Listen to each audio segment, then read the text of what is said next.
If a claim for atrocious sexual abuse is filed after the original statute of limitations has expired, but before the window is open to file under the Child Victims Act, is that claim subject to dismissal as a violation of the statute of limitations? To find out, you have to read Jones versus Cattaraugus, but it's 6 pages. Don't have time for that?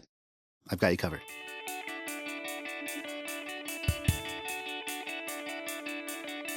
This is TLDR, Too Long Didn't Read, where I cover New York Court of Appeals cases, and I try to do it in 5 minutes or less. This is the episode on the case of Jones versus Cattaraugus-Little Val School District. The citation for this case is 2025 New York Slip Opinion 01007, published by the New York Court of Appeals on February 20th of 2025. The issue in this case is whether a claim that is brought before the window for filing claims under the Child Victims Act is filed, is that claim subject to dismissal as a violation of the statute of limitations? To understand and appreciate how this case fits into the law, the background that's helpful to know is that under CPLR, Civil Practice Law and Rules, Section 214, that describes different periods during which a claim must be filed, what we call a statute of limitations. So normally, a claim must be filed within a certain amount of time between when the claim accrues, when it becomes viable to file, and the outer limit. So like for a breach of contract, it's 6 years. For a negligence case, normally it's 3 years. Things like that. For intentional torts, it's 1 year generally. But these describe the outer limits during which a claim that's filed after the outer limit is subject to dismissal under CPLR 214 as a violation of the statute of limitations. But sometimes the legislature will pass a special kind of a law. Like in this case, the law is called the Child Victims Act, the CVA, which allowed for a limited period of time previously time-barred torts that were based on sex offenses against children to be filed within a specific time period. The CVA was passed on the effective date was February 14th of 2019, February 14th, and it said that claims that are hereby revived, it said the claims are hereby revived, and action thereon may be commenced not earlier than 6 months and not later than 2 years and 6 months after the effective date.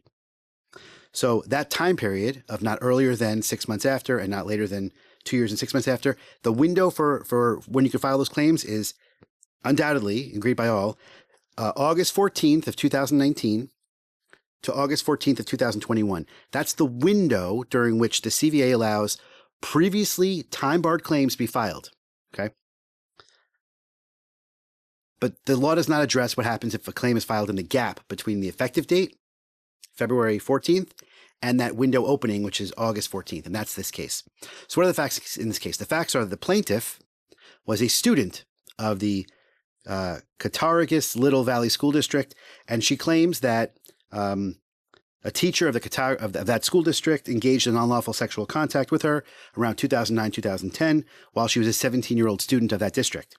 In 2013, that teacher allegedly pled guilty to rape in the 3rd degree for actions related to this case. In April 26th of 2019, okay, so 4 months before that window opened, plaintiff filed a claim under the CVA in New York State Court. The defendant, at that point, the plaintiff didn't live in New York, so the defendant was allowed to remove the case to federal court, which the defendant did, and filed an answer which included, amongst other things, the affirmative defense of this violates the statute of limitations.